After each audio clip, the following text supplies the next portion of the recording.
Welcome to the Rangers Rabble Extra transfer special. My name's Derek McMillan. The Rangers have announced today that we've signed 24-year-old international Fashion Sakala, and we're joined today by John Walker from the Scots Abroad podcast to hopefully shed some light on what kind of player Fashion is. So, first of all, welcome, John. How are you doing? Thanks very much. Not bad, mate. Not bad, mate. Yourself? Yeah, I'm very good. So, obviously, you've seen the news today, and we've been following you closely. You've been watching News End very closely for a Scottish player that's over there. What kind of player are we getting in Sakala? It's kind of hard to say where he fits in because he's adapted. When he left Spartak Moscow, he's joined Ostend as a wide player that could play inside. So you'll see his stats and his numbers for his first couple of seasons at Ostend. It's only really been in the last 6 months when they've switched to a back three, actually to kind of validate Jack Henry's position on loan from Celtic, that they've switched to a two up front. And this has really suited his style of play. He plays really, really well off a second striker. The way that Ostend play in a back five, it's really counter-attacking football. So there's loads of space for him to go into because he's absolutely rapid. He's strong, good dribbler, and an excellent finisher when he's inside the box. But obviously he's playing for a team who are limited in chances. So the number of touches he's getting in the box is restricted by the type of play that Ostend have. But we're getting somebody that I believe really fits into the way that Rangers currently play. Obviously, you can't anticipate what Gerrard might change next year or whatever would happen with signings and people going out the door, but he fits right into any one of those front three positions. So he's 24 years of age. Do you see he's got room to develop? Oh, 100%. 100%. When I watch a lot of his clips and a lot of the games that I've watched of him, he did at the start of the season when he was starting wide left before they changed.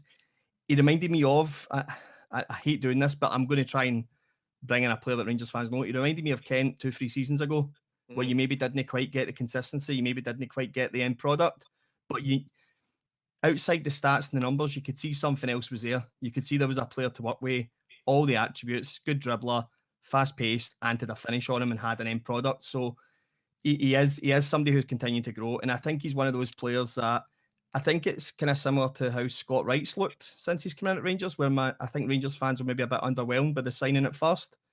And now they've seen him playing around better players, with all due respect to Aberdeen. He's kind of elevated himself as well. And I think that's what we'll see with Sakala, as you'll surround him with more technical and more attacking players. In a league where he'll dominate the ball, you'll see a really improved player in what you've seen in the numbers, because outside the stats, it's really hard to pinpoint what he is. Like, if you were just looking at the stats, his numbers and dribbling ain't great. His assists ain't great.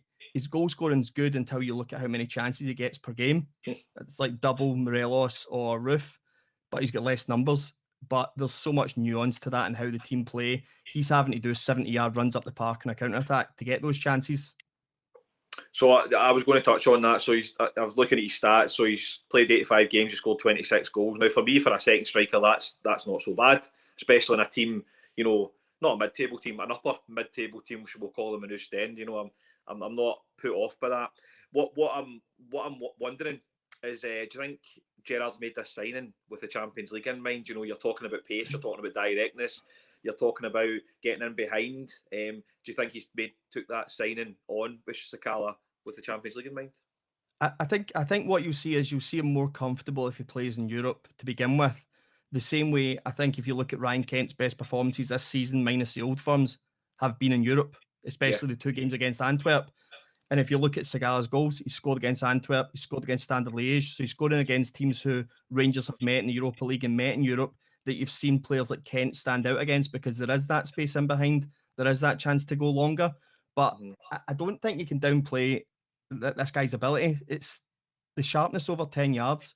If he's getting more of the ball in and around the box, this is another player like Ryan Kent, like Kemar Roof, like Joe Aribo, who, if you give them half a yard, they'll ghost past you and they'll invite tackles in the box, they'll get crosses in, and they'll get their own chances. I think it's more nuanced than just he's got pace, he plays in a counter-attacking team. If he goes to Rangers and they're playing Hamilton and there's 10 men behind the ball, I think it's his sharpness around 5-10 yards that's going to be as pivotal as the Champions League football and getting in behind in teams. I think you'll see somebody who's going to grow and grow and grow. Obviously, every signing's a gamble. There's no guarantee, or else football managers with jobs for life. But I think this guy's really going to grow in to be a really good Rangers player. Excellent to hear. It's all positive. Gerard's got a good track record of signing players. There has been some that have went wrong, but on the majority, he's managed to. And obviously, Hadji came from Belgian football, and it's fit and lovely. So obviously, we've got a few guys around the squad who are not really featuring. For me, I see this as an upgrade on the likes of John Jones, Greg Stewart. Am I underplaying here, John? Is he going to push for a start ahead of Roof and Wright? It's really hard. I keep saying this to a load of my mates. You don't know. Ross Wilson said like 2-3 months ago that the final phase of this Rangers project is starting to cash in on assets. So you can say he wouldn't get ahead of Morelos and Kent.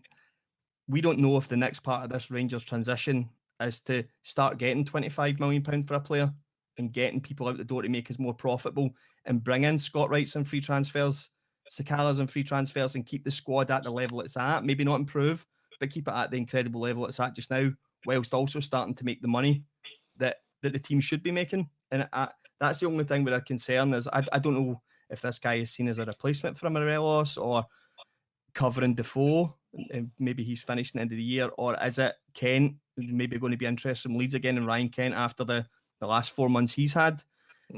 I just don't think it's a downgrade on any of the players we have in the starting 11.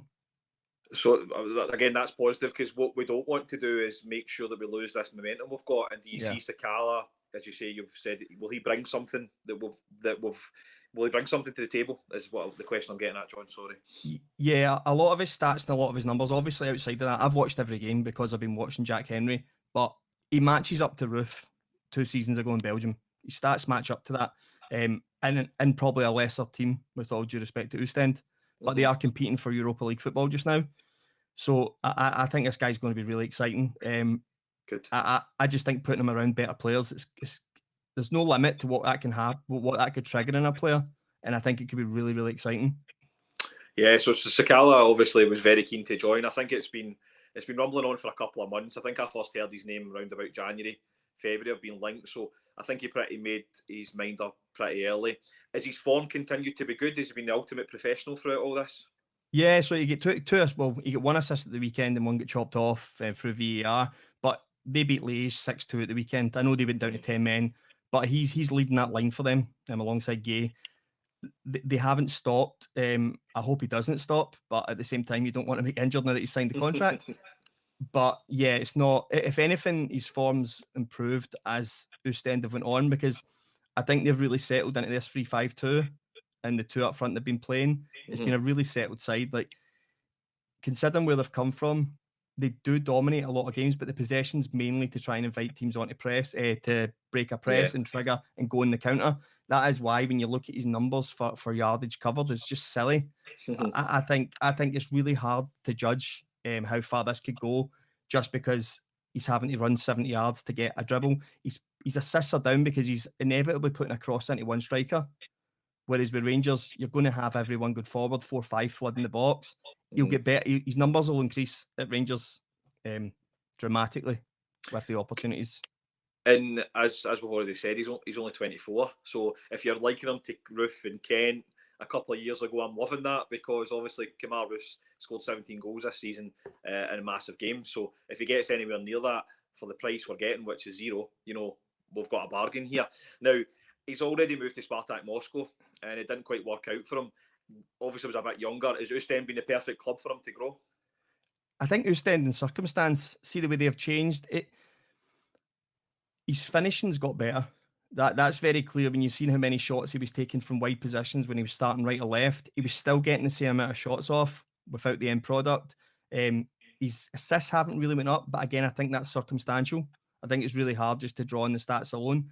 I just think he's matured and became a better player. I also think Rangers seen it against Antwerp and Liège. Although their defences are really wide open, they're really technical attacking sides. So the football's really good. I just think he's grown into being this better player, and I just think he's so comfortable at the right age for us to come in and be at the level we need him to be to push on to go and get a 2, 3, 4 in a row and compete in Europe at a decent level. Yeah, and that's everyone's hoping that as the next step is, turning 55 into 56 and continuing to grow. Now, Belgian football, for me, obviously Rangers have had great results against Belgian teams this season, although Liège and Antwerp causes problems. You know, there's no denying that. Do you see much of a difference in the standard of the Belgian league to the Scottish league that you'll need to adapt to, or are you quite confident you can come in straight away and do a job? Yeah, I'm very confident. I think the standard from Belgian football, and this hasn't been any way dismissive to Scottish football, I think overall the standard's better than Scottish football, but only if you take Rangers and Celtic in a normal season out of that equation. I think Belgian football is a much better overall standard. Teams will have a go at each other. That's maybe the only area that we're going to have to really, it's the only unknown. And what Gerrard seems to be really good with his recruitment is inviting these players. So you've brought in a Glenn Kamara who's been at Dundee where he's played against teams who have been 50-50 going for each other. Joe Aribo's played in the English Championship where he's been playing for a Charlton side that haven't dominated. So it is, how do you now cope with having 70% of the possession and 10 men behind you at all times, where you have to break that down? That's an unknown. Like at Rangers, you've seen Shea Ojo, Ojaria, who failed, but they've went on to English Championship clubs and been phenomenal again. It's unique as well. You look at Sadiq. Look at Umar Sadiq. He's a world beater just now in Spain. Still gives me PTSD that name now and again, John. Nobody would have foreseen what he's become. So there is that element of how will he react when there's 50,000 people on his case. That's the only thing that needs to be seen, and that might have been what happened at Spartak. I don't know. I don't really know much about that situation. Yeah. So it will be interesting to see how he reacts when he does have a bad game and there is 50,000 people groaning and maybe not reacting in the same way that Ostend have, because he is their golden boy now. Yeah, so just on that, so he is coming from being Ostend's best player, but the way you're talking, do you think he's got the confidence to come over here and and own the shirt? He doesn't seem shy. I don't know. I would have loved to have heard that. I know Jack Henry said that he thinks he'll fit into Scottish football, no bother. But that was really all he'd said on the comment. Obviously, he's still contracted with Celtic, so he doesn't want to talk too much about a Rangers signing. But he thinks he's got more than enough to adapt, and he trains him every day. So I'm entrusting that a professional footballer recognises a professional footballer is able to play in a league, especially when Henry's played in both and played against strikers in both. So I don't think there'll be any problem with him adapting. It's just the culture change. Like, we can be very unforgiving as football fans over here. Of course. But people were questioning Roof before they scored the double on Sunday. So yeah, you don't need to tell me. I know what it's like. I think most of them sit around me in the main stand. But listen, so I suppose my last kind of question around Sakala is, you're talking about evolving. You're talking about Rangers, the next step. And how would you feel if Kamar Roof left and Sakala had to start that first game in August? Would you be confident that Rangers could still hit the levels that we'll have this season? I think I honestly think that's really hard, because see what you were saying about Roof. I don't think Roof's had a bad game for Rangers, but I also don't think we've seen what we can see. I think Sunday was probably a glimpse of how good Kamar Roof will be when fully fit, had a fit pre-season and gets going again. We kept saying that about Kent for his first two seasons. We need to get him in for a pre-season and get him fresh and going. And this has been the first season we've had that. I don't think Roof's going to be the issue. I think Roof will be one of the starters. I think I'm just slightly concerned about where the Kent thing is. I'm assuming he probably wants to have a go at Champions League football, but the lure of English Premiership's always a scary one. Yeah, of course. I mean, look, if Kent goes, it's going to be for massive money, and if we get 20 million, for example, and I don't think he would go for any less than that. If we bring in Sakala, we spend a little bit of money elsewhere, we almost can get 2 or 3 players in to replace Ryan Kent, and then you've got bags of options. But I suppose what I'm pitching at is, if Sakala has to start that first game, are you more than confident that he'll do a job for Rangers? Yeah, 100%. It was just the nuance around some of those stats. Like, I think you'd said that you'd seen an article that somebody had written that he was like kind of a halfway in between Kent and Hadji. Yeah, which I get what they're trying to do. It's they're trying to show Rangers fans what it might be. For me, he's just similar to Kent. That's what he feels like to me. A load of his dribbling stats are similar. His technique and style of running is similar. He's got a very similar success rate in dribbles, although a lot less. Kent's got like 12 dribbles a game at 50%, and he's got 5 at 45%. And you're like, well, that's because he's getting the ball less, obviously. Of course. Because Ostend are a defensive team, whereas Ryan Kent's playing for Rangers. So I'm just taking that. And if you go and watch some of the stuff of him driving at players, it does look very, very Ryan Kent-esque, even that right step over, drop of the shoulder, left foot go past somebody. It looks the exact same, and it's explosive over 5-10 yards, which is what Ryan Kent is as well. Yeah. That's why I would say I wouldn't say there's much of Hadji in him at all. I think Hadji's a totally different technical player that doesn't do any of that. Hadji's the lock picker, which Sakala doesn't have.